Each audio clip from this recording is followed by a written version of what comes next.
Que ça fonctionne. Bonjour à tous, bienvenue pour cette conférence sur la réforme des retraites, donc animée en partenariat avec la Chambre des métiers et de l'artisanat à l'occasion du Salon Go des créateurs d'entreprises. Je me présente Thomas Curin, collaborateur du groupe AG2R La Mondiale, conseiller en protection sociale certifié. J'ai l'honneur aujourd'hui de vous rencontrer justement pour pouvoir vous parler un petit peu de la réforme des retraites qui a pris effet ce 1er septembre 2023 et de vous expliquer un petit peu quels sont les impacts, les conséquences sur les dirigeants d'entreprise, sur les créateurs d'entreprise et comment optimiser aujourd'hui les droits à la retraite par rapport à cette réforme pour améliorer les droits d'une part et ne pas en subir les conséquences d'une autre part puisque ce sont des choses qui s'anticipent. Dans un premier temps, je vais vous présenter d'abord le groupe AG2R La Mondiale pour ceux qui ne le connaissent pas. Faire un rappel donc de la situation retraite en France par rapport à ces dernières années qui a conduit aux plusieurs réformes qu'on a connues entre 1993 et 2014 et également 2023, donc très récemment. Et je prendrai donc en fin d'entretien un petit quart d'heure, 20 minutes de questions-réponses. Sur ce sujet, d'ailleurs, je vous invite à poser vos questions, si vous le souhaitez, à travers l'option de chat au fur et à mesure de l'intervention et des éléments que je vous apporterai. Et je reviendrai en fin d'entretien pour ceux qui ont posé des questions pour répondre à ces questions-là. Donc, je ne manquerai pas d'y répondre. Ne vous inquiétez pas si je ne vous réponds pas tout de suite lorsque des questions arrivent. Donc, avant de commencer, qui sommes-nous, le groupe AG2R La Mondiale ? Alors, c'est un groupe de protection sociale français et de gestion de patrimoine français. Notre mission à AG2R La Mondiale, c'est d'accompagner les dirigeants d'entreprise tout au long de leur vie sur leurs besoins en termes de protection sociale, avec une spécialité sur le sujet de la retraite, de la prévoyance en cas d'arrêt de travail, de la santé et également de l'épargne du dirigeant d'entreprise. Et donc, notre groupe paritaire et mutualiste place nos clients, bien évidemment, au cœur de la stratégie, puisqu'on accompagne les dirigeants en France depuis depuis 1905. Le groupe AG2R La Mondiale, c'est un petit peu plus de 15 millions d'assurés aujourd'hui à travers les entreprises, puisque nous protégeons en termes de protection sociale les salariés des entreprises, mais également les dirigeants d'entreprises. Donc, un peu plus de 500 000 entreprises en France qui sont couvertes par le groupe AG2R La Mondiale. C'est une entreprise sur 4. Et donc, ce qui représente, en comptant les salariés plus les dirigeants d'entreprise, un peu plus de 15 millions d'actifs couverts par le groupe AG2R La Mondiale aujourd'hui pour tous les sujets de protection sociale. Donc, santé, prévoyance, épargne et retraite. Pour vous resituer, le groupe, les résultats du groupe AG2R La Mondiale sur l'année 2022, c'est un peu plus de 47 milliards de collecte brute et ce sont des actifs complets à plus de 129 milliards d'euros. C'est pour vous dire qu'on est un des plus gros gestionnaires d'actifs de France. Au niveau des fonds monétaires, de fonds euros, on est le plus gros gestionnaire d'actifs en France. Et avec une notation de la part de Standard & Poor's, c'est une entreprise de notation des compagnies d'assurance et des compagnies de gestionnaires d'actifs, qui nous note A, puisque nous avons des ratios de solvabilité de 221% et un peu plus de 9 milliards de fonds propres. C'est pour vous donner en fait la solidité du groupe par rapport à ses fonds propres. Aujourd'hui, on est en capacité d'assurer jusque 2,21 fois nos obligations légales en termes de fonds propres pour la sécurité de nos clients. Le groupe AG2R La Mondiale donc, est réparti partout en France avec un peu plus de 10 000 collaborateurs sur le territoire. Il faut savoir qu'on est présent, conseiller du marché des professionnels pour rencontrer les dirigeants d'entreprise dans toutes les régions de France, dans tous les départements de France. Moi, Thomas Curin, je fais partie de l'équipe de Metz en Moselle, donc j'ai le plaisir de rencontrer les dirigeants d'entreprise situés dans toute la Moselle et également sur une partie de la Meuse. Et nous sommes donc 9 collaborateurs sur cette équipe de Metz et un peu plus de 10 000 collaborateurs sur tout le territoire pour accompagner nos sociétaires aujourd'hui dans leur protection sociale. Donc, pour rappel, le système de retraite en France aujourd'hui, c'est un peu plus de 42 régimes différents, avec 13 systèmes de réversion différents pour les conjoints mariés. C'est un système qui est assez complexe, où vous avez plusieurs caisses qui viennent se compléter les unes aux autres. Et c'est pour ça que ça nécessite l'accompagnement d'un spécialiste en protection sociale, notamment sur le sujet de la retraite, pour pouvoir décrypter en fait vos droits et vous accompagner sur ce sujet. Commençons par un petit état des lieux de la retraite en France. Alors, la bonne nouvelle, c'est qu'en France, on est les champions du monde de l'espérance de vie en retraite, avec un peu plus de 22,6 ans en moyenne de durée de vie en retraite pour un homme et 27,4 ans pour une femme en France. Ça s'explique par deux raisons principales. La première, ce sont bien évidemment la longévité qui est plutôt bonne en France dans un premier cas. La deuxième explication de cette forte longévité en retraite, c'est aussi le fait que par rapport à nos voisins européens, jusqu'à présent, on avait la possibilité de partir en retraite plus tôt qu'eux, un âge légal qui était plus faible que nos voisins européens. Donc forcément, puisqu'on part plus tôt en retraite, on a une espérance de vie en retraite qui est rallongée. Le constat aujourd'hui de la retraite en France, si on revient des années 2000 jusqu'aux projections potentielles à 2040, c'est que en 2002, vous aviez 2,1 actifs cotisants pour financer la retraite des retraités. Aujourd'hui, en 2022, on se situe sur 1,7 actifs pour financer donc la retraite de nos retraités. Et le constat démographique nous avance qu'on va descendre jusqu'à potentiellement 2040, 1,5 actifs pour un retraité. C'est ce qui nous a amené ces dernières années à prévoir plusieurs réformes. Le gouvernement a organisé plusieurs réformes autour de la retraite. Et donc, si on reprend par rapport à 1993 jusqu'à aujourd'hui 2014, on se rend compte que les règles de calcul de la retraite ont changé. Par exemple, en 1993, bien le calcul de la retraite se faisait sur les 10 meilleures années. On est passé aux 25 meilleures années. Le nombre de trimestres nécessaires à obtenir pour avoir la retraite dite au taux plein était de 150 trimestres initialement. On a eu des évolutions au fur et à mesure pour arriver jusqu'à aujourd'hui 172 trimestres. Ça fait 5 années et demie de cotisation en plus par rapport à nos retraités qui pouvaient prétendre partir en retraite en 1993. Et puis l'âge légal, donc était à 60 ans initialement, est passé à 62 ans. Pour un taux plein à 65 ans qui est passé à 67 ans. Donc ça, ce sont les évolutions donc, de toutes les réformes jusqu'à aujourd'hui 2023. Et donc, ce qu'on peut observer sur cette diapositive, c'est simplement que bien on a rallongé la durée de cotisation, forcément, puisque l'espérance de vie ayant eu tendance à augmenter de ces dernières années, il fallait bien effectivement compenser la durée de vie de nos retraités qui était plus longue qu'avant, répartie sur les cotisants, les actifs cotisants chaque année. Donc 30 ans après la première réforme de 93, la réforme des retraites de 2023, donc ça reste une réforme paramétrique, à la différence du régime universel par points abandonné en 2020, qui est systémique. Ce qu'il faut bien comprendre, c'est qu'on vient simplement bouger les paramètres des systèmes de calcul de retraite pour réadapter par rapport à la situation économique et démographique du pays. Alors, on va faire un premier point sur ce qui change. Ensuite, on interviendra sur les points qui n'ont pas changé, qui restent les mêmes qu'avant cette réforme de septembre 2023. On fera un tour sur les amortisseurs à la réforme aujourd'hui, donc comment organiser sa retraite pour ne pas en subir les conséquences des changements qui s'appliquent. Comment améliorer les régimes cotés obligatoires, donc liés à mes cotisations sociales obligatoires que je paye en tant que dirigeant d'entreprise. Comment accélérer donc le côté retraite facultative complémentaire. Et puis on terminera par la démarche du groupe AG2R Alain Mondial, qui est l'accompagnement du dirigeant sur le sujet de la retraite et donc les bilans qui sont proposés d'audit de protection sociale par AG2R Alain Mondial auprès de vous, dirigeants d'entreprise. Donc ce qui change, c'est l'âge légal donc de départ en retraite qui a été progressivement relevé par rapport à votre année de naissance en termes de durée d'assurance et d'âge légal de départ en retraite. Donc l'âge légal est passé progressivement de 62 à 64 ans. On va le voir sur ce tableau juste ici. Donc les générations de 1961 n'étaient pas impactées, jusqu'à 1961 n'étaient pas impactées par cette réforme. Ce sont des générations qui ont 62 ans aujourd'hui, donc qui ont atteint l'âge légal d'avant réforme.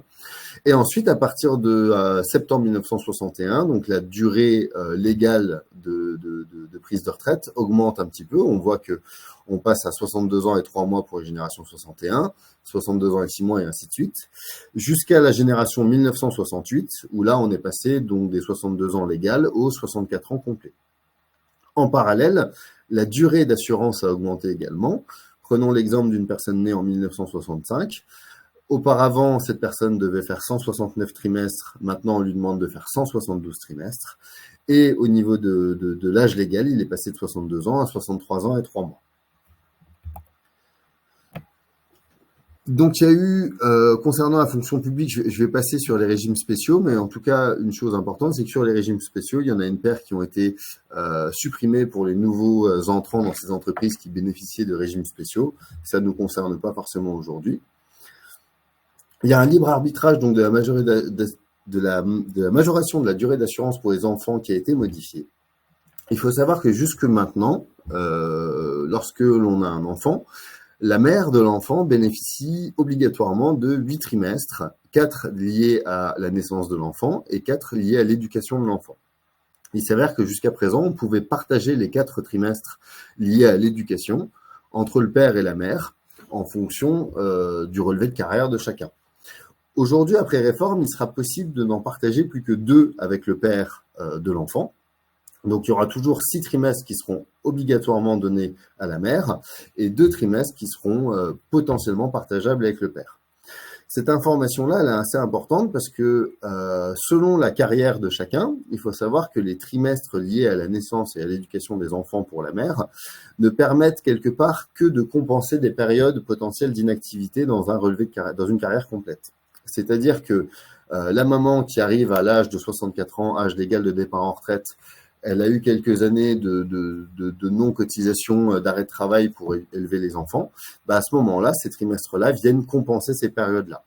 En revanche, une mère qui aurait continué à travailler et à cotiser toute sa carrière, elle aurait bien tous ses trimestres à 64 ans.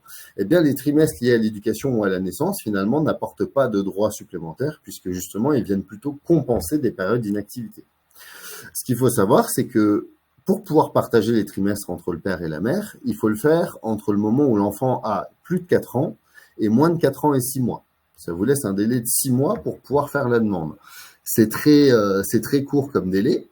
Et en fait, ça nécessite une étude de retraite en amont dans laquelle on va être en capacité finalement de savoir à quel âge la mère a atteint son taux plein. Est-ce qu'elle a besoin de ces trimestres liés à la naissance et à l'éducation des enfants pour atteindre ce taux plein ou est-ce qu'elle les aura de manière classique à travers ses cotisations sociales durant sa carrière? Et est-ce qu'il ne serait pas légitime finalement de transférer 2 trimestres au père dans le cas où le père, lui, n'aurait pas son taux plein à 64 ans? Dans ce genre de cas, finalement, on ne fait pas perdre de droits à la mère de l'enfant puisqu'elle a déjà de l'avance sur ses trimestres ou en tout cas elle aura tous ses trimestres à l'âge légal.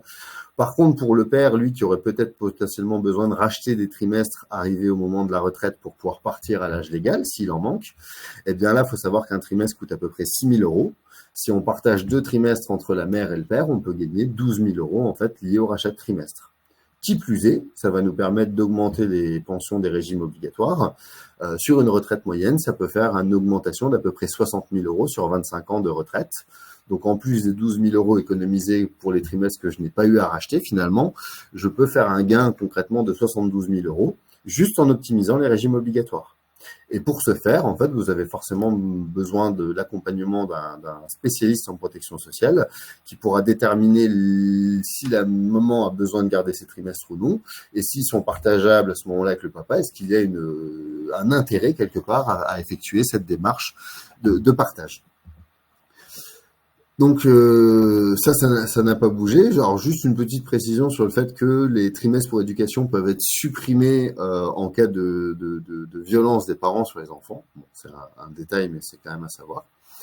Vous avez une majoration qui est prévue aujourd'hui lorsqu'on a 3 enfants de 10% sur la retraite. Eh bien, pour les personnes d'entre vous qui seraient affiliées à une caisse de profession libérale, comme par exemple la CIPA ou la Carpinco selon l'activité que vous exercez, vous aurez cette majoration de 10% qui sera étendue pour les 3 enfants, donc sur cette partie également de retraite, qui était déjà le cas dans le régime général.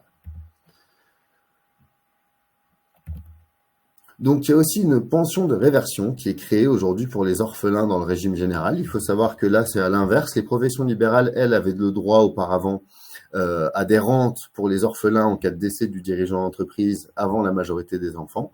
Ça n'existait pas dans le régime général, donc des artisans commerçants dépendant du régime complémentaire des indépendants, ou alors des salariés qui relevaient donc de l'Agirc-Arrco, les caisses de retraite classiques. Il faut savoir que maintenant, une pension de réversion sera créée pour les enfants orphelins dans le régime général pour compenser les droits à la retraite que le dirigeant n'aura pas touché, en fait, finalement, financés par ses cotisations sociales. Alors, je vais passer rapidement sur le C2P, compte de formation. Simplement, on va revenir sur les notions qui ne changent pas, pardon, par rapport à ma retraite. Donc, le maintien de l'âge du taux plein, c'est-à-dire 67 ans, il n'a pas bougé, il est toujours le même. Donc, il est maintenu à partir de 67 ans. Le seuil de rémunération pour valider un trimestre est maintenu à 150 SMIC horaires. Et donc, pour pouvoir gagner un trimestre aujourd'hui, il faut cotiser sur une valeur de 150 SMIC horaires qui représente à peu près 1 600 € brut sur un trimestre. La décote, elle reste fixée à 1,25% de décote par trimestre manquant dans une limite de 20 trimestres. Et donc, les taux de surcote sont maintenus toujours dans la même limite. Ce qui change en revanche, c'est que comme l'âge légal de départ en retraite a changé, quelqu'un qui auparavant n'avait pas tous ses trimestres à 62 ans, mais qui souhaitait quand même s'arrêter, il avait une décote maximale de 1,25% par trimestre manquant, ce qui faisait une décote maximale de 25%. Eh bien, étant donné que l'âge a été décalé de 2 ans, maintenant la décote maximum sera uniquement calculée sur 12 trimestres, donc la durée qui vous sépare de l'âge du taux plein des 67 ans, âge auquel on obtient tous le taux plein, quoi qu'il arrive, quel que soit le nombre de trimestres cotisés dans la carrière. Donc concrètement, demain, la décote maximale pour quelqu'un qui aurait un manque de cotisation dans sa carrière passerait de 25% à 15%. Donc ça, c'est plutôt une bonne nouvelle pour les personnes qui veulent s'arrêter le plus tôt possible, mais qui n'auraient pas tout leur trimestre à 64 ans. Donc certaines dispositions pour acheter les trimestres sont assouplies également. Il faut savoir que jusque maintenant, vous avez la possibilité de racheter 12 trimestres en cas de manque au niveau de la retraite. Vous pourrez toujours effectivement racheter ces trimestres avec un tarif préférentiel directement donc sur les sites de l'assurance retraite. Donc ça, pareil, au niveau des rachats de trimestres, il faut savoir que le montant du rachat de trimestre dépend de votre âge au moment où vous rachetez le trimestre. Et il va aussi vous permettre de regagner en retraite un pourcentage. C'est-à-dire que si je rachète par exemple 4 trimestres qui me manqueraient, je viendrai annuler 5% de décote. Le trimestre a un coût. Le fait d'annuler 5% de décote, ça vous donne de la retraite en fait en plus tout simplement à 64 ans. Eh bien là, il est important de faire une analyse, à savoir combien ça va me coûter de racheter ces 4 trimestres et combien ça va me permettre d'obtenir de retraite en plus à 64 ans. Pour 5% de décote, je vous rappelle, c'est calculé par rapport à une retraite complète. Plus mes droits à la retraite sont conséquents, plus les 5% de décote vont être conséquents aussi, hein, forcément. Et donc, c'est là où on est en mesure, nous, de vous dire précisément combien vont coûter les trimestres à racheter, qu'est-ce que ça va apporter comme droit supplémentaire, et au bout de combien de temps, finalement, on a un retour sur investissement. Ça vous permet de savoir, est-ce que finalement c'est rentable ou non dans ma situation de racheter des trimestres? Est-ce qu'il vaut mieux partir avec un petit peu de décote ou est-ce qu'il vaut mieux les racheter, dépenser un petit peu d'argent pour racheter des trimestres et annuler cette décote? La surcote existe toujours, donc là maintenant elle sera calculée à partir de 64 ans pour toutes les personnes qui ont des années de travail après 64 ans et des trimestres supplémentaires.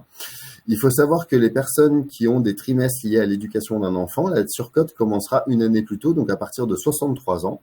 Ce qui permet notamment donc à la maman qui a eu des enfants d'avoir automatiquement une surcote qui est calculée à partir de 63 ans, s'il y a de l'avance dans les trimestres. Ça peut être le cas aussi au père si on partage des trimestres, et donc ça c'est également un élément à mettre en avant dans l'étude. C'est finalement si je partage un trimestre au père, ça lui permet de créer de la surcote également. Ça permet aussi de créer des meilleurs droits, des régimes obligatoires pendant toute la retraite. Donc l'ensemble des dispositifs de retraite anticipée ont également été remaniés, c'est-à-dire qu'aujourd'hui, jusqu'à 62 ans, qui était l'âge légal, vous aviez la possibilité de prendre votre retraite anticipée avant 62 ans sous conditions. Les conditions étant d'avoir 5 trimestres cotisés avant un certain âge. Voici quel sera le nouveau barème donc à partir de septembre 2023 donc de la réforme des retraites.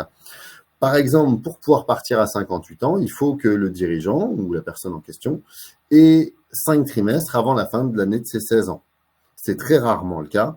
En revanche, pour des personnes qui auraient commencé à travailler en apprentissage, en pré-apprentissage, c'est tout à fait possible d'avoir plus de 5 trimestres avant 18 ans ou avant 20 ans. Et à ce moment-là, si on a bien tous les 172 trimestres requis à l'âge de 60 ans ou 62 ans, on est dans la capacité de partir en retraite avant l'âge légal, donc selon les barèmes qui sont évoqués juste ici. Là, toujours pareil, ça fait partie de notre étude, ça va être d'analyser précisément le nombre de trimestres obtenus avant un certain âge.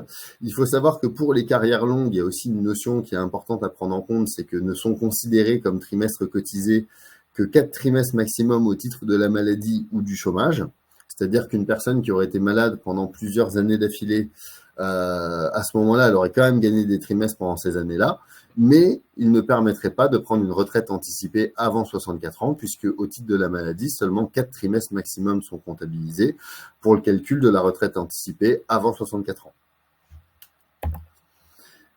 Donc vous avez un tableau de avant-après. Ce qu'il faut retenir simplement, c'est le nombre de trimestres à hauteur de 5 à obtenir avant la fin de l'année civile de votre 16e année, 18e année ou 20e année, et qui nous permet, si on a tous les trimestres avant l'âge légal, de pouvoir partir en anticipé à 60 ans, 62 ans ou 63 ans, selon les cas.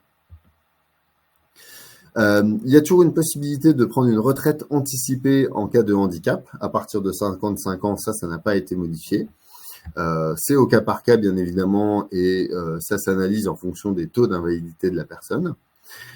Il y a la possibilité aussi de prendre une retraite anticipée pour incapacité permanente à partir de 60 ans sous conditions. Donc là, les conditions, on les a pas exactement, c'est vraiment au cas par cas pareil, mais une personne qui aurait fait un métier à caractère pénible, difficile physiquement toute sa carrière, aurait la possibilité de pouvoir prendre sa retraite en anticipé à 60 ans sous conditions. Donc là, encore une fois, au cas par cas à analyser. Donc, il y a aussi une possibilité de retraite progressive qui est maintenue. C'est-à-dire que si je me situe à moins de 2 ans de l'âge légal et si j'ai plus de 150 trimestres cotisés, je peux opter pour une retraite progressive maintenant dans tous les régimes, ce qui n'était pas forcément le cas avant dans la fonction publique ou dans les professions libérales notamment. L'idée, c'est quoi? C'est de dire, voilà, aujourd'hui, j'ai 62 ans. Je suis à 2 ans de l'âge légal, il me manque encore quelques trimestres, donc j'ai besoin de continuer à travailler pour avoir mon taux plein. Je peux demander à mon employeur de faire une retraite progressive, par exemple à mi-temps. Je vais continuer à travailler 50% du temps et donc à percevoir 50% de mon salaire. Et en parallèle, je vais pouvoir demander dès 62 ans 50% de mes droits à la retraite, puisque c'est la moitié de mon temps de travail finalement. Et de cette manière-là, ça permet de terminer les quelques dernières années de carrière en levant le pied quelque part, en ayant une retraite progressive anticipée dans les 2 années qui précèdent l'âge légal. Donc, bien évidemment, le passage à la retraite progressive implique l'accord du salarié et de l'employeur. L'employeur peut refuser sous certaines conditions par rapport à la situation économique de l'entreprise ou autre, mais dans tous les cas, c'est au salarié, effectivement, et à l'employeur de s'entendre sur le sujet-là pour pouvoir mettre en place une retraite progressive en amont. Toujours pareil, avant de faire cette démarche-là, l'idée, c'est de vous proposer de faire un audit de protection sociale sur la retraite pour mesurer la pertinence ou non de mettre en place un système de retraite progressive avec votre employeur, ce qui permet finalement de résoudre déjà, enfin de vous apporter déjà les réponses aux questions que vous pouvez vous poser en amont de faire une demande de retraite progressive avec votre employeur. Donc, une nouveauté également, c'est le cumul emploi-retraite qui devient générateur de droits. C'est-à-dire que jusqu'à cette réforme 2023, une personne qui à 62 ans avait le taux plein, pouvait prendre sa retraite, avait toujours la possibilité de continuer à travailler en parallèle. À ce moment-là, quand on travaille en plus de la retraite, cumul emploi-retraite, on paye toujours des cotisations sociales liées à son activité professionnelle, mais ces cotisations sociales-là n'étaient pas génératrices de droits. La nouveauté, c'est que depuis 2023, maintenant, quelqu'un qui ferait du cumul emploi-retraite, le cumul emploi-retraite serait de nouveau générateur de droits. Donc là, dans l'État, une personne peut prendre sa retraite à 64 ans, elle demande sa retraite à 64 ans, elle continue à travailler jusqu'à 66 ans pendant 2 ans. Eh bien, pendant 2 ans, les revenus d'activité soumis à cotisation sociale génèrent des droits à nouveau.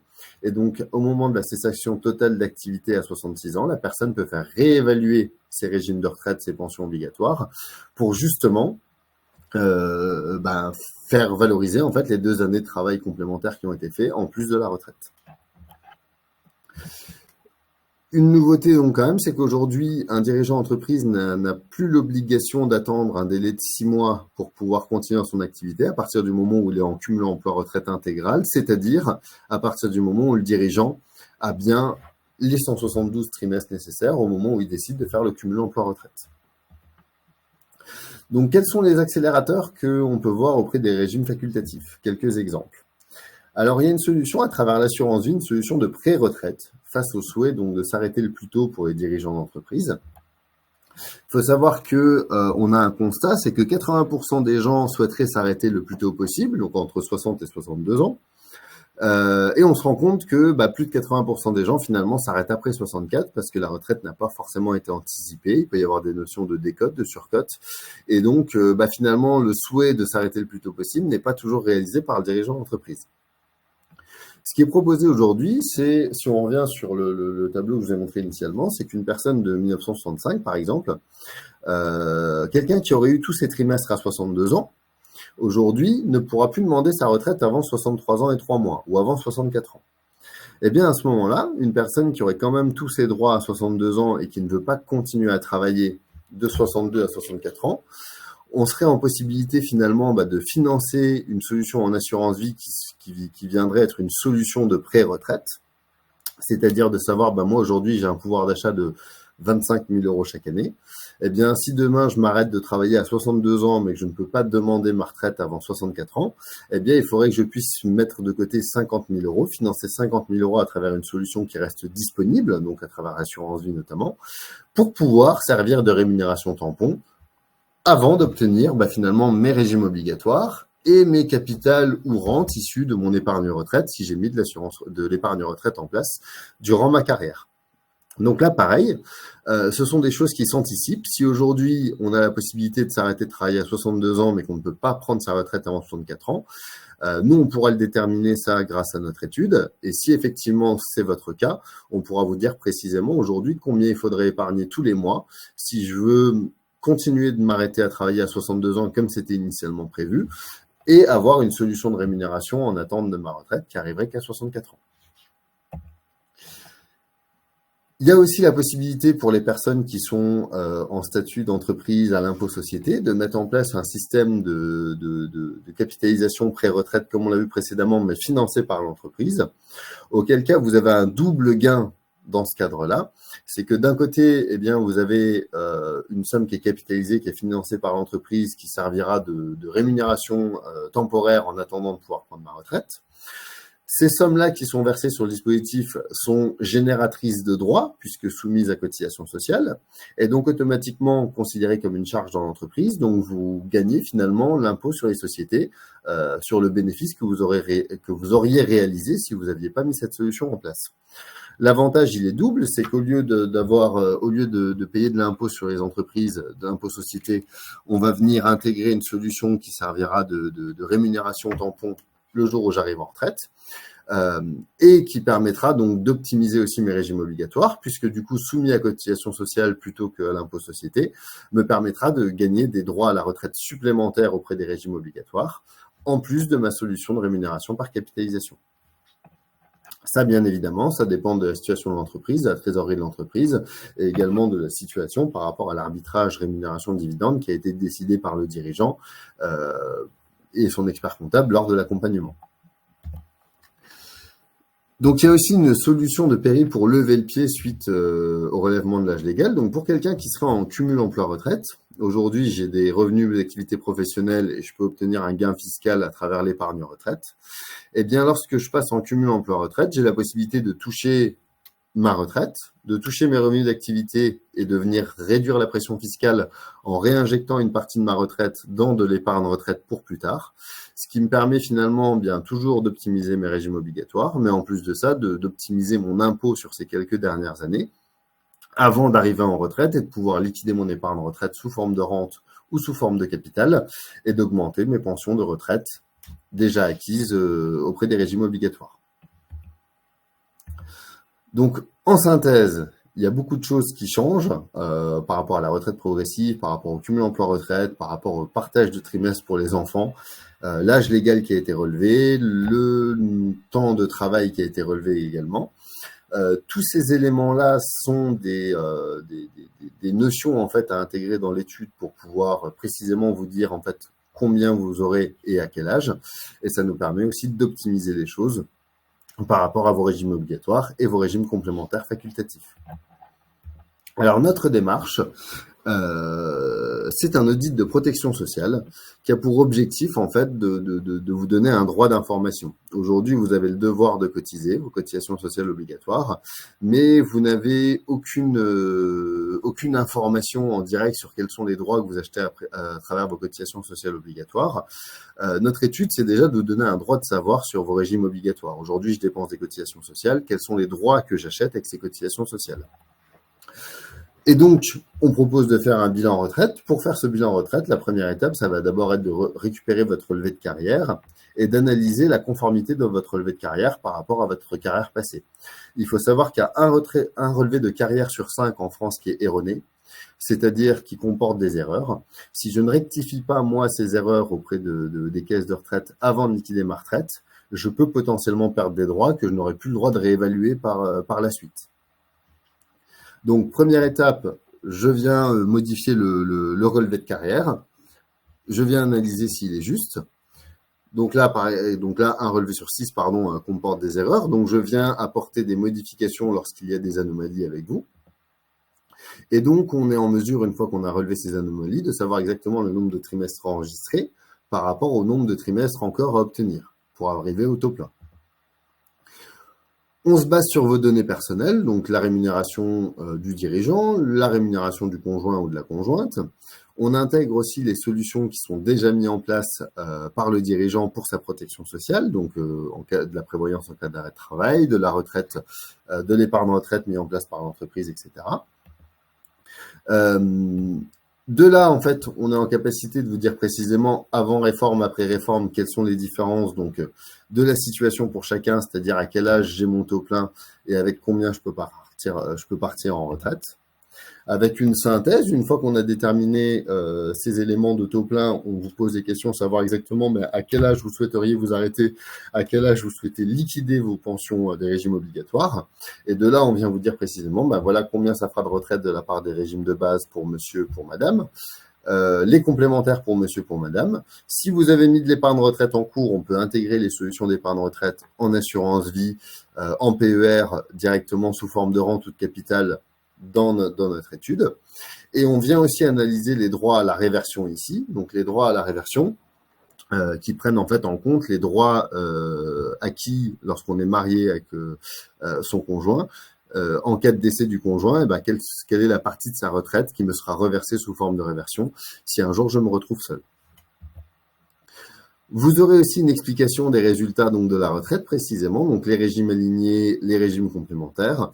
Tout simplement, ça vous permet de vous donner de l'information pour les plus curieux d'entre vous, à savoir exactement quelles sont les méthodes de calcul qui sont utilisées pour calculer les retraites de base et les retraites complémentaires, et également comment les optimiser. Donc ensuite, le calcul des disponibles fiscaux également, puisque chacun d'entre vous aujourd'hui qui a une rémunération d'activité, forcément c'est une rémunération qui est imposable. Nous, on a la possibilité de venir calculer précisément quels sont les montants liés à l'épargne retraite déductible fiscalement chaque année, et est-ce qu'il y a un intérêt quelque part d'utiliser cette épargne retraite. Selon ma tranche marginale d'imposition, si je suis imposé à 11%, 30% ou 41%, eh bien forcément le gain fiscal de l'épargne retraite va être différent pour chacun, et c'est à nous d'analyser la pertinence ou non d'aller chercher un gain fiscal sur de l'épargne retraite à travers justement le dispositif épargne retraite et à travers les dispositifs auxquels vous avez le droit qui sont liés à votre rémunération. Et donc, en synthèse, à l'issue de notre étude, on vous propose une synthèse précise qui vous montre en fait quel est le pouvoir d'achat d'aujourd'hui, quel est le pouvoir d'achat de demain, comment on optimise la retraite de chacun, quels sont les capitaux fin de carrière qu'on va pouvoir créer supplémentaires avant ou après les optimisations, ce qui vous permet de compenser en fait les manques de retraite que vous auriez pu avoir sur les régimes obligatoires. Il faut savoir que sur les régimes obligatoires, ces 20 dernières années, on a perdu à peu près 1% de pouvoir d'achat en retraite par année. C'est-à-dire qu'une personne qui partait en retraite en 2000, il y a 20 ans de ça, avait à peu près 20% de pouvoir d'achat de plus qu'une personne qui partira en retraite en 2023. Et c'est là où effectuer cette étude, ça nous permet vraiment de nous situer à savoir à combien on va se situer le jour où on se retrouvera en droit de prendre sa retraite.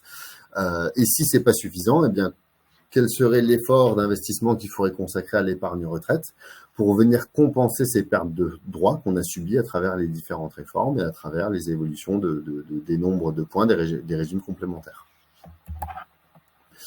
En résumé, donc le bilan, c'est estimer la retraite de 62 à 67 ans en passant par une révision de votre relevé de carrière, faire l'analyse des contrats retraite en cours au regard donc, des nouveautés notamment liées au PER, définir un budget, arbitrer les différents produits, les investissements pour que ça corresponde à vos besoins.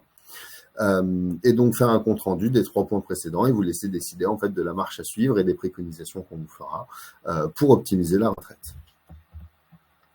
En conclusion, comme je le disais précédemment, vous avez un devoir de cotiser que vous faites aujourd'hui en payant vos cotisations sociales obligatoires. La réforme, elle nécessite un audit et nous, ce qu'on vous offre à travers le partenariat que nous avons aujourd'hui avec la CMA et à travers le Salongo, c'est de rencontrer un de nos conseillers pour pouvoir faire une étude personnalisée et vous offrir le droit de savoir à travers les cotisations sociales obligatoires que vous cotisez au quotidien. La protection sociale, c'est notre métier et donc on a hâte de vous accompagner dans ce sens-là. Je vous remercie beaucoup pour votre écoute. J'aurai le plaisir de vous rencontrer auprès du Salongo, donc je serai avec une de mes collègues également, Angélique, qui sera présent lors du Salongo ce vendredi pour répondre à vos questions et si le besoin s'en fait sentir, vous proposer une étude liée à la réforme des retraites à votre situation particulière. Et donc, pour ceux qui m'ont posé des questions, je vous invite à rester encore quelques instants présents sur cette conférence pour que je puisse prendre le temps d'y répondre. Pour les autres qui n'ont pas d'autres questions, eh bien, je vous donne rendez-vous ce vendredi, donc à l'occasion du Salongo. Et je vous remercie pour votre écoute. Alors, donc je vais reprendre dans l'ordre les questions qui m'ont été posées. Madame Lang, Patricia. Quel est l'impact du choix de la structure juridique sur ma retraite, micro, EI, SASU, EIRL? Donc en fait, le statut de l'entreprise que vous choisissez a un impact très conséquent sur la retraite, puisque si je choisis par exemple la micro-entreprise, l'avantage de la micro-entreprise, c'est quoi? C'est que j'ai des taux de cotisation sociale qui sont réduits, qui sont les plus faibles possibles. Automatiquement, je vais cotiser beaucoup moins fort qu'un dirigeant salarié ou un dirigeant travailleur non salarié. Je vais obtenir des droits à la retraite qui seront bien inférieur à un homologue qui aurait eu un statut différent. Ce qu'il faut savoir avec la micro-entreprise, c'est que c'est une bonne solution, je dirais, pour lancer son activité lorsqu'on est créateur d'entreprise, mais ce n'est pas une bonne solution à long terme par rapport à la protection sociale, puisque comme je cotise moins, forcément, j'ai moins de droits en cas d'arrêt de travail, j'ai moins de droits par rapport à la retraite. Si je fais ça quelques années, ça va, mais sur une retraite, sur une carrière complète, ça peut être vraiment handicapant. Ensuite, concernant l'EI, la SASU ou l'EIRL, là, c'est simplement le statut du dirigeant qui va changer. Je vais avoir un statut de dirigeant salarié ou un statut de dirigeant non salarié. Dans le premier cas, dirigeant salarié, je vais cotiser à la même caisse de retraite complémentaire que les salariés, c'est-à-dire l'Agirc-Arrco. Je vais avoir des taux de cotisation qui vont être un petit peu supérieurs que le TNS et donc automatiquement, si je cotise plus fort qu'un TNS, je vais avoir des droits à la retraite qui seront plus conséquents. Dans le cas où je choisis plutôt l'option des travailleurs non salariés, là, je vais avoir beaucoup plus de choix, de liberté en fait dans ma protection sociale parce que je vais pouvoir la piloter moi-même individuelle en fonction de mes besoins. Je vais cotiser un petit peu moins fort que le dirigeant salarié pour ma retraite puisque j'ai des taux de cotisation sociale qui sont moins élevés sur l'EIRL ou l'EI entreprise individuelle. Et donc, automatiquement, là, on conseille, nous, de mettre en place de l'épargne retraite pour venir compenser cette différence de droit qui serait acquis par rapport à un dirigeant salarié qui, lui, cotiserait sur des taux moins élevés. Encore une fois, Madame Lang, sur cet aspect-là, nous, ce qu'on vous propose, c'est vraiment de nous rencontrer et de faire une étude sur votre situation personnelle, votre situation professionnelle, et on peut vous accompagner sur le sujet du choix de la structure juridique de l'entreprise pour pouvoir estimer vos droits à la retraite et puis vous aider à choisir finalement une solution ou une autre dans votre activité. Madame Gamel, donc mon mari est décédé depuis 2001. Je touche une pension d'inversion depuis. Comment ça se passe quand il aura acquis son âge de retraite? Je vais checker. Alors là, effectivement, c'est au cas par cas. Normalement, Madame Gamel, vous avez dû obtenir des droits à la réversion à partir d'un certain âge. C'est dès lors que vous aurez atteint un certain âge que vous aurez le droit de demander les droits à la réversion de votre conjoint. Encore une fois, sur ce sujet-là, selon la caisse dans laquelle a cotisé votre conjoint, eh bien, les systèmes de réversion sont différents. Comme je l'ai dit en préambule, il y a à peu près 13 systèmes de réversion différents. Et donc, en fonction de la caisse dans laquelle a cotisé votre conjoint, forcément, les pourcentages des droits, etc., ne va pas être le même. Et au niveau de la retraite de base, il faut savoir que la réversion liée à la retraite de base est plafonnée par rapport à vos revenus à vous. Si vos revenus excèdent par exemple 2 000 € par mois, à ce moment-là, il n'y a des droits de réversion que sur les retraites complémentaires et pas sur les retraites de base. Donc pour pouvoir vous aiguiller précisément dans cette réponse-là, il faudrait récupérer le relevé de carrière de votre conjoint qui normalement est toujours accessible et analyser en fait quels sont ses droits dans les différentes caisses pour pouvoir vous donner vos droits à la réversion à vous directement.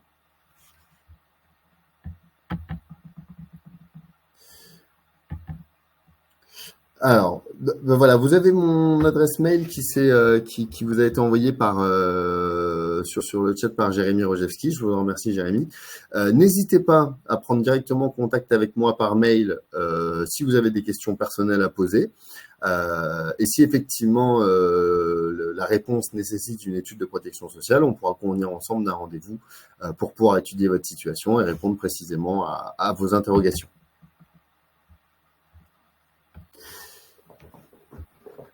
Alors, je ne crois pas qu'il y ait d'autres questions pour le moment. Donc moi, le délai de 40 minutes est respecté. S'il n'y a pas d'autres questions qui arrivent, je vais m'arrêter là pour cette présentation. Je vous remercie pour votre écoute. S'il y a d'autres questions qui vous viennent d'ici là, n'hésitez pas. Vous avez mon adresse mail qui est dans la conversation. Vous pouvez m'envoyer un mail directement auquel je prendrai plaisir de répondre. Et puis sinon, pour les autres, comme je l'ai dit, pour ceux qui seront présents vendredi, on a hâte de vous accueillir à l'occasion du Salon Go. Moi et donc Angélique, ma collègue, qui sera présente sur le salon ce jour-là. Merci à tous et je vous souhaite une bonne fin de journée. Au revoir.